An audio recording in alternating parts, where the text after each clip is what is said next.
Boa noite, irmãos. Paz e a graça de Jesus, amém? Amém. Amém, queridos irmãos. Vamos meditar na palavra do Senhor dessa noite mais uma vez. Eu convido você a nós lermos em Jonas, capítulo 3, a partir do versículo 1. Livro do profeta Jonas,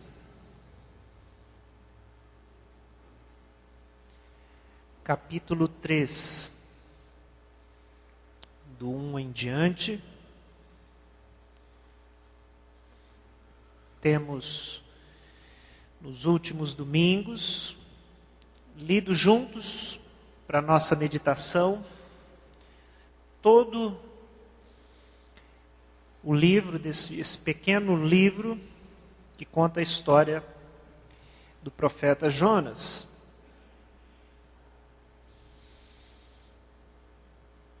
Capítulo 3, a partir do verso 1, assim diz: A palavra do Senhor veio a Jonas pela segunda vez, com essa ordem: Vá à grande cidade de Nínive e pregue contra ela a mensagem que eu vou dar a você. E Jonas obedeceu à palavra do Senhor e foi para Nínive. Era uma cidade muito grande, demorava-se 3 dias para percorrê-la. Jonas entrou na cidade e a percorreu durante um dia, proclamando: Daqui a 40 dias, Nínive será destruída. Os ninivitas creram em Deus, proclamaram jejum, e todos eles, do maior ao menor, vestiram-se de pano de saco. Quando as notícias chegaram ao rei de Nínive, ele se levantou do trono, tirou o manto real, vestiu-se de pano de saco e sentou-se sobre a cinza. Então fez uma proclamação em Nínive: Por decreto do rei e de seus nobres, não é permitido a nenhum homem ou animal, bois ou ovelhas, provar alguma coisa. Não comam nem bebam.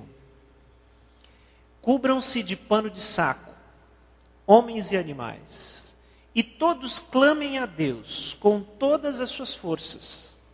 Deixem os maus caminhos e a violência. Talvez Deus se arrependa e abandone a sua ira e não sejamos destruídos. Deus viu o que eles fizeram e como abandonaram os seus maus caminhos. Então Deus se arrependeu e não os destruiu, como os tinha ameaçado. Vamos orar mais uma vez? Senhor Jesus, obrigado, Deus, por mais essa noite, mais este momento de culto, pela Tua palavra,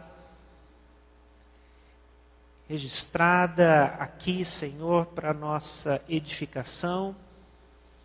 Eu quero pedir que o Senhor fale conosco uma vez mais, neste culto a Deus, que a Tua palavra seja uma palavra viva, que possa tocar no nosso coração. Essa é a nossa oração nesse momento, no nome de Jesus. Amém. Irmãos, nós temos meditado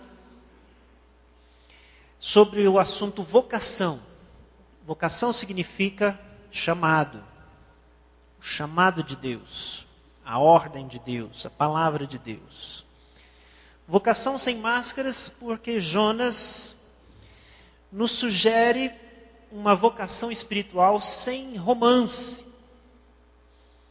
sem máscara, nua e crua, da forma com que ela se apresenta a nós, da forma com que nós respondemos muitas vezes ao chamado de Deus.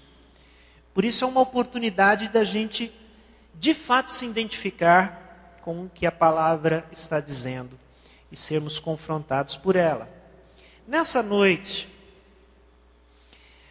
eu queria falar sobre uma vocação que poucos desejam. Uma vocação que poucos desejam. Qual seria essa vocação? Seria o chamado ao arrependimento. Olhando esse capítulo 3, existiam tantas coisas interessantes ali para falar, desde da nova chance de Jonas, a sua ação. Mas a gente tem que escolher, né? E olhei para esse capítulo e pensei, não, nós temos que falar hoje aqui sobre arrependimento, porque esse é o tema desse capítulo na Bíblia. E essa é uma vocação ao ser humano. Mas como eu disse, uma vocação que nós não desejamos. Ela é pouco atraente, não é nada convidativa. Aliás, falar em arrependimento ou em pecado pode ser até politicamente incorreto. Não é alguma coisa que se fala, né, que se aponta, que se chama. Mas é um chamado fundamental. Então, eu queria falar um pouco dessa vocação, olhando para o que aconteceu em Nínive. E, meus irmãos, a gente tem que olhar para esse texto, e olhar para essa palavra com muita atenção, porque o que aconteceu em Nínive foi extraordinário. Talvez único. E por isso nos serve sim de modelo. Nos serve sim de referência. Nos serve sim de olharmos aquilo que Deus espera do ser humano, de nós. Que tipo de atitude, que tipo de reação Deus espera? Deus espera o que aconteceu aqui e que nós acabamos de ler. Então vamos compartilhar aqui juntos algumas características desse chamado, dessa vocação ao arrependimento. Primeiramente, esse chamado ao arrependimento é um arrependimento puro. E eu quero chamar a atenção de vocês para algumas coisas. Vamos lá. Versos 4 e 5. Diz assim: Jonas entrou na cidade e a percorreu durante um dia, proclamando: daqui a 40 dias Nínive será destruída. O que se diz em seguida? Os ninivitas creram em Deus. Os ninivitas creram em Deus. O que eu estou chamando aqui de um arrependimento puro é esse arrependimento que é fruto, resultado do confronto da palavra de Deus ao ser humano, ao indivíduo. Esse exercício de fé, de ouvir a palavra de Deus e crer. E foi exatamente isso que aconteceu em Nínive. Eles creram. Eles ouviram e eles creram. E a gente fica aqui pensando que a palavra de Jonas, a pregação de Jonas, não foi uma pregação cativante. Ele não era um desses pregadores que falava bem e conseguia, era carismático, alegre, convidativo, e por isso juntava muita gente à sua volta, à sua mensagem. Eu fico imaginando um Jonas muito diferente, irritado, e que disse o que Deus mandou dizer, sem menor carisma, sem atrair em nada. Jonas não fez o nosso curso de homilética da Igreja Presbiteriana, não fez, não sabia as regras de uma boa pregação, do que você tem que fazer para manter a atenção dos ouvintes, nada disso. E os ninivitas creram. A palavra de Jonas também não foi acompanhada de sinais de poder. Não foram feitos milagres na frente dos ninivitas. Se você pega em outros momentos importantes, como por exemplo de Moisés, onde ele tinha que levar a palavra de Deus de libertação ali, essa palavra foi acompanhada de sinais muito poderosos. Através da vida ali de Moisés, do seu cajado, a gente conhece muito bem a história. Se você tem personagens como Elias, o homem de Deus, o profeta de Deus, quantos sinais ele fez? Quando ele confrontou os profetas de Baal, até fogo desceu do céu. Mas em Nínive não aconteceram milagres, sinais, nenhum sinal de poder, nada. Simplesmente a palavra. E eles creram. Outra observação importante é: não foram as circunstâncias de sofrimento que levaram Nínive ao arrependimento. Não caiu fogo do céu sobre a cabeça deles, não houve pragas como... Não houve uma circunstância que os deixaram sem saída. Não houve isso. Jonas, se nós nos lembramos, teve uma experiência de arrependimento. Nós estudamos no domingo passado, ele fez uma bela oração que demonstrava arrependimento, que demonstrava a sua fragilidade diante de Deus. Só que Jonas teve que passar por muito sofrimento para entender.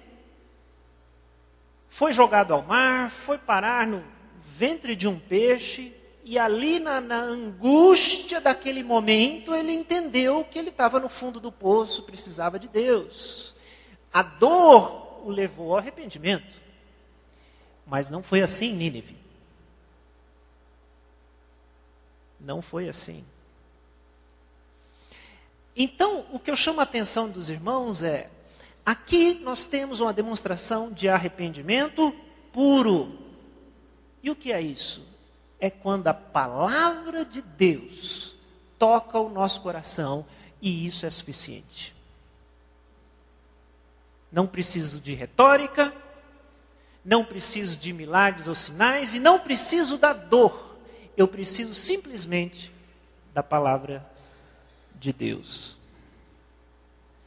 Esse final de semana a gente estava estudando no discipulado de casais, a Davi e Batseba, e estudamos também o pecado de Davi, e depois o momento do confronto, quando Natã, o profeta, confronta Davi e o seu pecado, e Davi então passa por um processo de arrependimento. E aí, me lembrando dessa palavra, 2 versículos, o momento em que o profeta fala com Davi, ele é muito claro. Diz assim: por que você desprezou a palavra do Senhor, fazendo o que ele reprova? Você matou Urias o hitita com espada dos amonitas e ficou com a mulher dele. Essa palavra que Davi recebeu. A palavra de confronto, e que Natã diz: por que você desprezou a palavra do Senhor?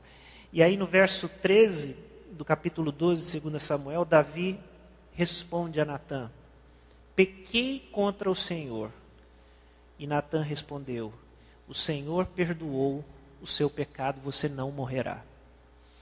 O que me chamou a atenção aqui é que Davi, depois de fugir e tentar esconder o seu pecado, ele é confrontado por quê? Pela palavra. Pela palavra. E ele se arrepende. E ele se arrepende. O arrependimento puro é esse confronto que a palavra tem nas nossas vidas. E é esse assumir diante de Deus quem nós somos e deixar que a palavra nos corrija, não precisando de nenhum outro artifício. A segunda característica desse chamado ao arrependimento é o que eu quero chamar aqui de um arrependimento sincero. Vamos ler mais alguns detalhes aqui do nosso texto. Os ninivitas creram em Deus e proclamaram jejum. Todos eles, do maior ao menor, vestiram-se de panos de saco, cobriram-se de panos de saco, homens e animais, e todos clamem a Deus com todas as suas forças, deixem seus maus caminhos, a violência, talvez Deus se arrependa e abandone a sua ira e não sejamos destruídos. O que é o arrependimento sincero? É aquele que é acompanhado de demonstração externa de tristeza. O arrependimento, ele é sim alguma coisa que acontece dentro de nós, completamente íntima. E Deus é que pode discernir o que vai no nosso coração. Mas, meus irmãos, o arrependimento também tem uma demonstração externa de que ele existe, de que houve arrependimento, de que há tristeza. E quando a gente vê a descrição daquele povo, daquela cidade, a tristeza deles, o fato deles proclamarem um jejum coletivo e todos se humilharem, desde o maior ao menor, e se vestirem de roupas de panos de saco, e há esse clamor coletivo para que as pessoas mudassem, abandonassem suas obras más, seus maus caminhos, a violência, e buscarem a Deus. Isso era visível. As pessoas, umas às outras, viam o que estava acontecendo. Não era um arrependimento subjetivo que acontece lá dentro do seu coração, e talvez seja assim, talvez não, mas ninguém percebe nada. Esse arrependimento é perceptível, porque ele é demonstrado, ele acontece dentro, mas vem para fora. Arrependimento é uma tristeza profunda pelo que somos e fazemos. Ele é também uma busca profunda de perdão e é também um desejo profundo de mudança. Esse profundo faz toda a diferença. E é por isso que arrependimento é alguma coisa que se tem dentro de nós, mas isso se demonstra, isso vem para fora. Eu diria até que a humilhação pública, ela possui um papel importante no arrependimento. Nessa história a gente vê um povo humilhado. Da pessoa mais simples até o rei, eu ainda vou falar um pouco sobre o rei. E essa humilhação, ela mostra a realidade do arrependimento. A única coisa é que essa humilhação é pessoal e espontânea. Eu não devo humilhar o meu irmão para que ele se arrependa. Mas eu passo por um momento de humilhação quando eu me arrependo de verdade, de uma maneira espontânea. Assim sendo, o arrependimento, ele é sincero. Em terceiro lugar, esse chamado ao arrependimento é uma evidência do avivamento. Diz assim: proclamaram jejum e todos eles, do maior ao menor, vestiram-se pano de saco e todos clamavam a Deus com todas as suas forças. Irmãos, o que aconteceu em Nínive foi um avivamento. Porque um avivamento é uma ação do Espírito dentro de uma comunidade que atinge um grande número de seus membros. Então, o que nós temos aqui em Nínive é um avivamento. O avivamento tem duas características, é bom a gente entender isso. Primeira, arrependimento. Não existe avivamento sem arrependimento. Se você buscar na história da igreja cristã, os grandes momentos de avivamento, nós vamos ter o arrependimento como uma característica. Só que a segunda característica de um avivamento é que ele é coletivo. Um grande número de pessoas é atingido por essa obra do Espírito ao mesmo tempo. E por isso a gente chama de um avivamento. Às vezes a gente até usa essa expressão para um avivamento pessoal, uma pessoa aqui e ali isolado, mas tecnicamente um avivamento é uma comunidade que reage a uma ação do Espírito, que passa pelo arrependimento. O verdadeiro avivamento sempre passa por um arrependimento coletivo. Ou seja, avivamento é essa consciência profunda e coletiva de pecado e de necessidade de mudança. Se a gente olha para o que aconteceu aqui em Nínive, nós não estamos falando de um avivamento da igreja em Nínive que não existia. Não existia igreja em Nínive, não existia comunidade judaica em Nínive. Era um povo pagão. Imagina um povo onde não tem palavra de Deus, não tem cristianismo, vem um profeta, um evangelista, prega, as pessoas começam a reagir e a buscar a Deus e a se arrepender. É isso que aconteceu. E há uma manifestação coletiva, isso é muito claro no texto. Uma mobilização. E eu fico imaginando, porque nós estamos acostumados com mobilizações coletivas, manifestações, passeatas. Mas não é muito interessante que todo tipo de manifestação ou passeata é contra o outro, é contra alguém, é contra um sistema, ou é buscando algum benefício que nós estamos sendo roubados, prejudicados. Essa é a essência do povo que se levanta em manifestação.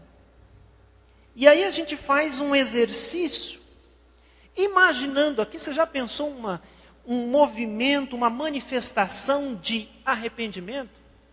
Um povo começando a se organizar e sair na rua. Mas o que esse povo está falando? Esse povo está dizendo que eles querem se arrepender. Que eles estão protestando contra eles mesmos. É um autoprotesto. Abaixo nós, que somos pecadores, que desafiamos a Deus, que somos rebeldes, que somos desobedientes. Não existe isso. Mas é isso. É isso que aconteceu em Nínive. Eles se mobilizavam contra si mesmos. Então é uma coisa completamente extraordinária. Por isso está aqui na palavra e a gente tem que entender o que está acontecendo aqui. Quando a gente volta a nossa atenção para igrejas também se mobilizam, igrejas também fazem campanhas, passeatas, mas muitas vezes o seu conteúdo é de triunfo, de vitória, de sucesso, de partir para cima do inimigo, de fazer isso, de fazer aquilo. Vocês já viram alguma igreja conclamar o povo a uma campanha ou uma declaração de fracasso? Nós queremos declarar aqui na nossa cidade o nosso fracasso. Nós somos os derrotados diante de Deus com a nossa vida, com a nossa falta de testemunho. Nós queremos fazer uma confissão pública e coletiva de rebeldia. Somos uma igreja rebelde, desobediente, e estamos aqui para fazer um pedido coletivo de perdão. Difícil a gente ver isso. Difícil a gente se pensar fazendo isso. Mas um avivamento se parece muito mais com isso. É por isso que nós estamos muito longe de um avivamento.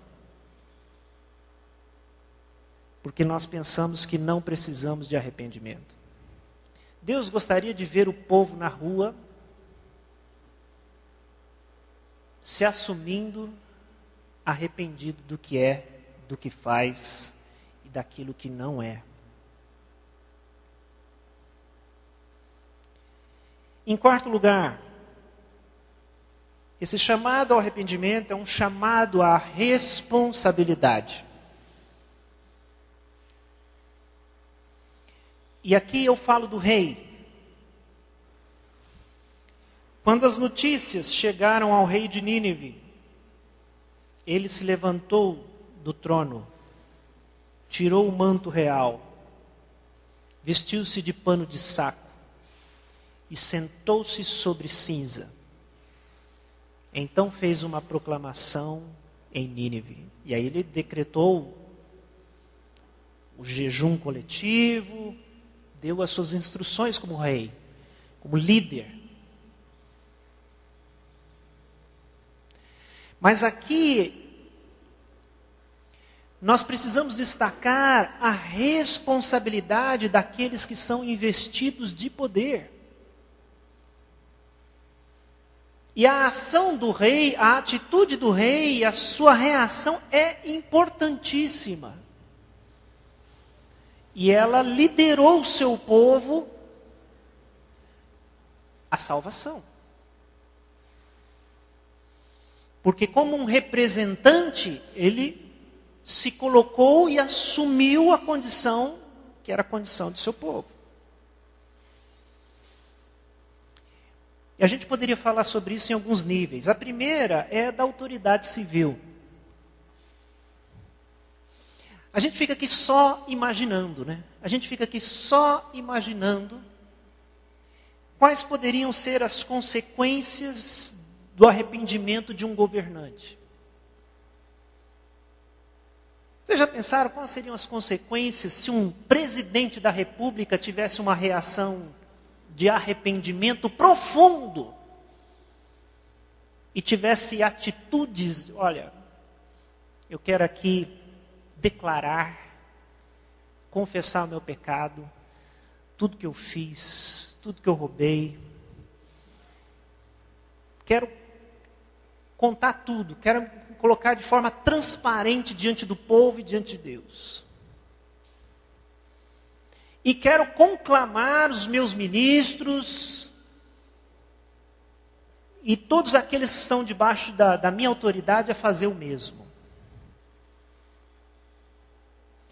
Já pensou um governador fazendo isso? Um prefeito fazendo isso? Um presidente da Câmara dos Deputados? O presidente do Senado? O presidente da Câmara de Vereadores? Um líder. Existe uma responsabilidade daquele que é colocado como governante. E o rei de Nínive se humilhou, se arrependeu e demonstrou isso e liderou o seu povo em arrependimento. Talvez essas sejam coisas que nos fazem pensar por que a gente deve orar. Por que a gente tem que orar pelos governantes, né? Porque se eles fossem de fato tocados pela palavra de Deus e se arrependessem, isso teria consequências muito grandes. Talvez o início de um avivamento. Quando a gente volta para o contexto da igreja, existe uma responsabilidade aqui, eu vejo, da autoridade espiritual. Da pessoa do pastor, do conselho de uma igreja, daqueles que são líderes e também são atingidos e confrontados pela palavra de Deus e entendem o seu papel de dizer: nós, como igreja, erramos, negligenciamos, desprezamos a voz de Deus, a palavra de Deus, fomos preconceituosos, fomos indolentes, enfim. Há essa responsabilidade, eu sei que ela pesa sobre mim e sobre meus irmãos que exercem liderança. Porque existe autoridade. E a autoridade tem um papel muito importante aqui. E um último nível que eu penso trazer isso aqui aos irmãos é no nível familiar. Deus também dá autoridade ao pai e à mãe. E eles são representantes de uma família. E muitas vezes pai, mãe tem que assumir essa postura de assumir o pecado coletivo de sua família e se posicionar. Muitas vezes negligenciamos isso. Essa autoridade dada por Deus ao marido, ao pai, à mãe, de dizer: vem cá, gente, família. A questão é a seguinte: nós erramos. Nós erramos feio, mas nós vamos consertar. Nós vamos em busca do conserto, do perdão. Não pense, meus irmãos, todos nós responderemos por nós mesmos. Seus filhos responderão por si. Só que pai, mãe, marido, esposa têm responsabilidade. A gente tem que ir na frente, a gente tem que demonstrar, a gente tem que dar exemplo. A gente tem que chamar o povo à ação. O que é que nós vamos fazer para sair dessa situação? O que é que Deus falou? E a gente assumir dentro da responsabilidade que Deus nos deu. E, em último lugar, esse chamado ao arrependimento é um confronto com a nossa finitude. Eu destaco ainda a mensagem de Jonas. Jonas entrou na cidade, percorreu durante um dia, proclamando: daqui a 40 dias Nínive será destruída. E os ninivitas creram em Deus. Dentro da palavra de Jonas, que era a palavra de Deus, havia um prazo. E esse prazo faz parte dessa ação de Deus na vida do ser humano. 40 dias, esse era o prazo. Essa era a expectativa de juízo. Daqui a 40 dias, Deus vai trazer juízo. Há aqui uma experiência escatológica de fé. Existe o fim, e o fim está próximo.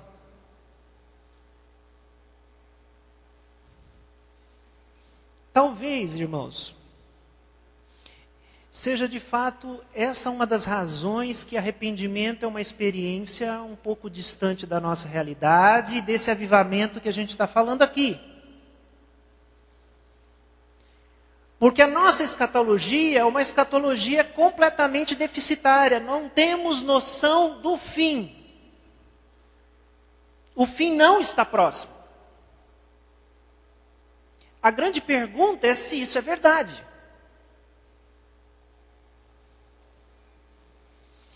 E 40 dias é o símbolo de um tempo dado por Deus para que alguma coisa aconteça. Para que uma mudança aconteça. É o tempo dado por Deus para a prestação de contas. É o tempo dado por Deus para o fim de um período. Se você olhar na palavra, esse período de 40, ele está presente em muitas situações do povo de Deus. Foram 40 dias dentro da arca de Noé, à espera do término daquele juízo e da expectativa de redenção. Foram 40 anos no deserto, o povo peregrinando, sendo treinado para viver as promessas de Deus e na expectativa da entrada na terra prometida. Quem vai entrar? Como vamos entrar? Como vamos entrar nele? Eles não sabiam esse quando, mas ele existia, e foram 40 anos. 40 dias Jesus esteve no deserto, sendo tentado e sendo preparado para o ministério. Era um tempo de Deus.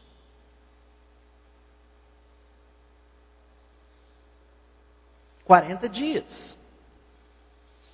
40 dias foram um período de aparições de Jesus após a sua ressurreição, antes da sua ascensão. Um tempo.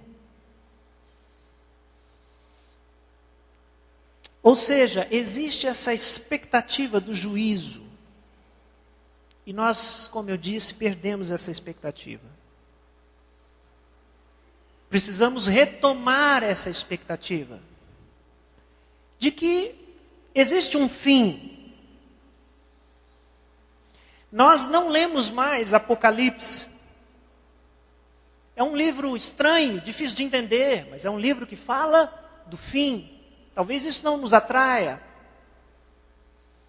Nós não falamos mais sobre céu. Nós não falamos mais sobre a volta de Cristo. Tudo isso me preocupa no sentido que está relacionado a essa nossa rejeição sobre a mensagem de que o fim está próximo e que existe um prazo para que as coisas aconteçam. O ser humano sem prazo de validade é um ser humano que não necessita de arrependimento. Lembre-se disso. Ser humano sem prazo de validade não precisa se arrepender, porque ele acha que ele tem todo o tempo do mundo. E não tem. Os ninivitas se arrependeram em parte porque eles entenderam: o fim está próximo. É agora ou nunca. Ou a gente muda ou seremos destruídos. A verdadeira palavra de Deus nos coloca diante da nossa finitude, nos dá prazo de validade, nos deixa cientes de que temos um encontro marcado com a morte. Pode ser hoje, pode ser amanhã, pode ser daqui, mas chegará. E estamos preparados, estamos prontos. Que tempo é esse que Deus está nos dando agora? É 40 dias para o quê?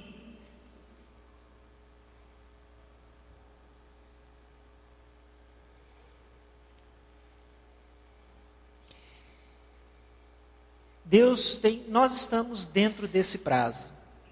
Deus tem nos dado o tempo de acordar da nossa realidade espiritual e nos posicionar. Será que a gente entendeu?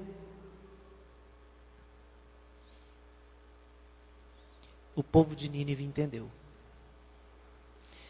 Eu termino com Mateus, capítulo 12, versos 41 e 42. Jesus dizendo exatamente isso. Os homens de Nínive se levantarão no juízo com esta geração e a condenarão, pois eles se arrependeram com a pregação de Jonas. E agora está aqui o que é maior do que Jonas. A rainha do sul se levantará no juízo com essa geração e a condenará, pois ela veio dos confins da terra para ouvir a sabedoria de Salomão. e agora está aqui o que é maior que Salomão.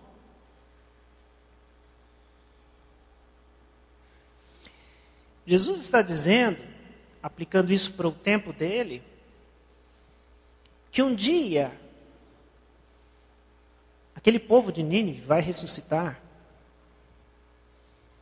E eles que, por terem passado por arrependimento, eles verão a condenação do povo que rejeitou a Jesus, que é muito maior do que Jonas. Irmãos, quando eu penso em nós, quando eu penso no mundo em que nós vivemos, quando eu penso que Deus nos deu a Bíblia perfeita e completa, a palavra de Deus está aqui, coisa que não tinha no tempo de Jesus, não tinha no tempo de Jonas. Quando os ninivitas ouviram a palavra de Deus, ouviram só aquilo que Jonas disse para eles. E eles se arrependeram. Eu fico pensando, que juízo não existe àqueles que rejeitarem o que nós temos hoje? A palavra, o convite, o evangelho, tudo o que nós sabemos sobre Jesus.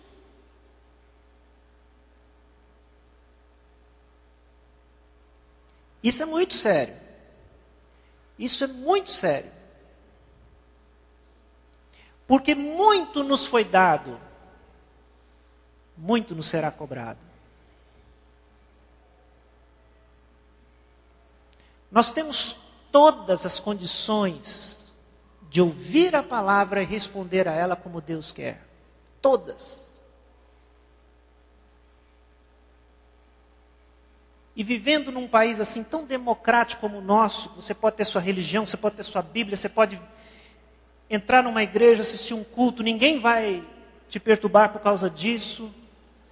Se você liga a sua televisão, tem alguém pregando a palavra. Se você liga o rádio, também tem. Você pode ter uma Bíblia em casa, 2, 3, no seu celular. A palavra de Deus está perto de você.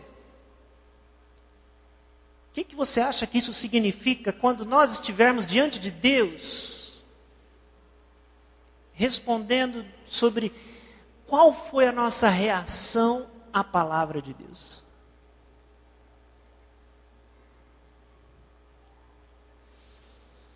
Arrependimento, confronto com a nossa finitude, com o nosso pecado. Nós temos aqui um grande avivamento.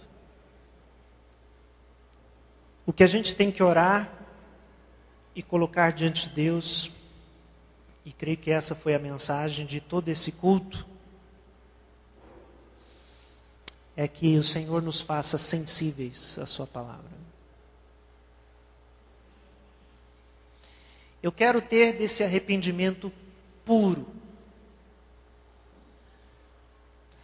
de simplesmente ouvir a palavra de Deus e dizer: sim, Senhor, é comigo, eu entendo. Sem ter que passar pela dor, sem ter que ser confrontado pelas circunstâncias, sem ter que ver sinais maravilhosos, simplesmente porque a palavra de Deus diz. É isso que Deus quer de nós. Foi por isso que Deus não destruiu Nínive. E nós vamos ver na próxima semana qual é a reação do profeta com o que Deus decidiu fazer. Mas é isso que Deus quer. É isso que move o seu coração. Um arrependimento sincero e genuíno. De homens e mulheres que respondem à palavra de Deus. Simplesmente por entender que ela é verdadeira. Vamos abaixar nossa cabeça, nós vamos orar.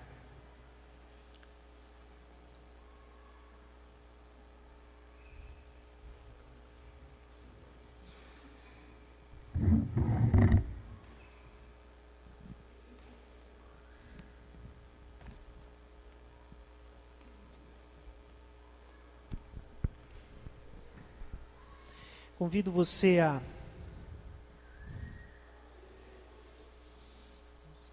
fazer a sua oração,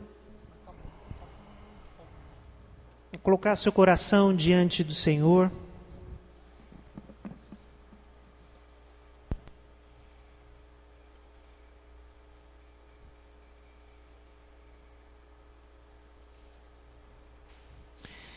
A ter um momento de confissão.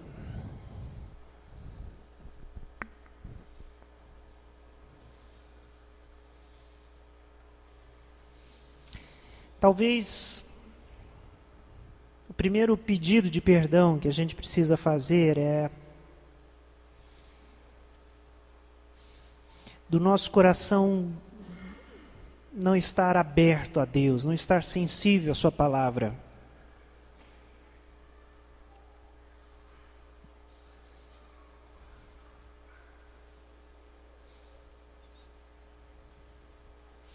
Que Deus quer ver em nós, em cada um de nós,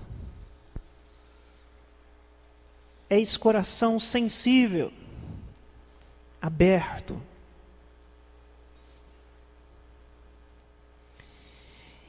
Que ouve e se deixa confrontar pela palavra. E que busca a graça, a misericórdia, o perdão e a mudança no seu Deus.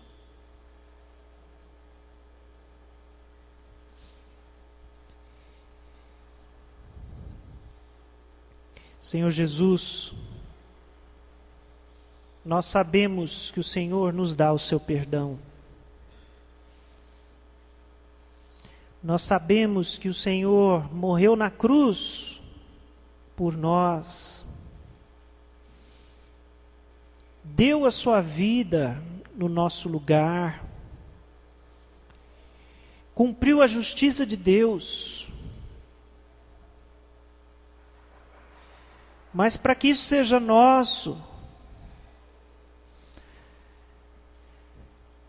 nós entendemos que necessitamos de arrependimento. Nós precisamos entender quem nós somos,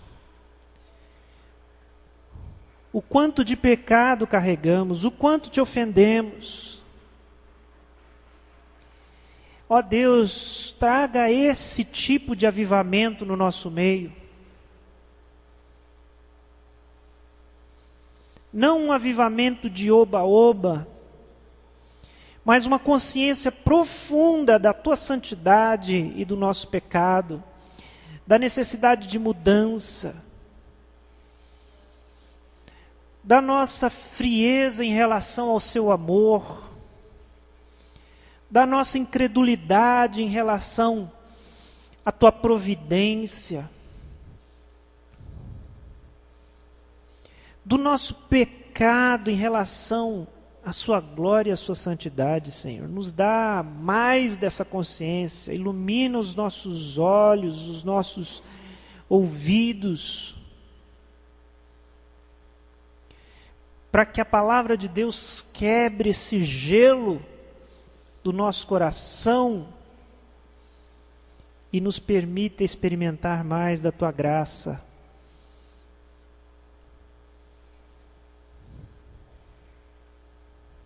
Livra-nos, Senhor, da arrogância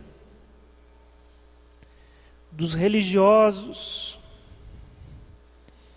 que acham que já alcançaram.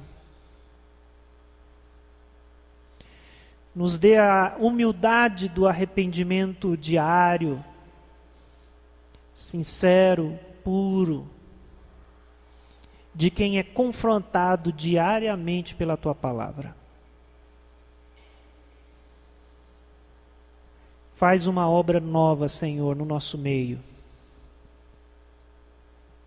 A começar em mim, a começar em cada um de nós. Traga, Senhor, um avivamento a teu povo. Nos traga, Deus, o verdadeiro arrependimento. Tem misericórdia de nós, Senhor. Que o teu Espírito fale ao nosso coração a cada dia, é a nossa oração. No nome de Jesus. Amém. Amém.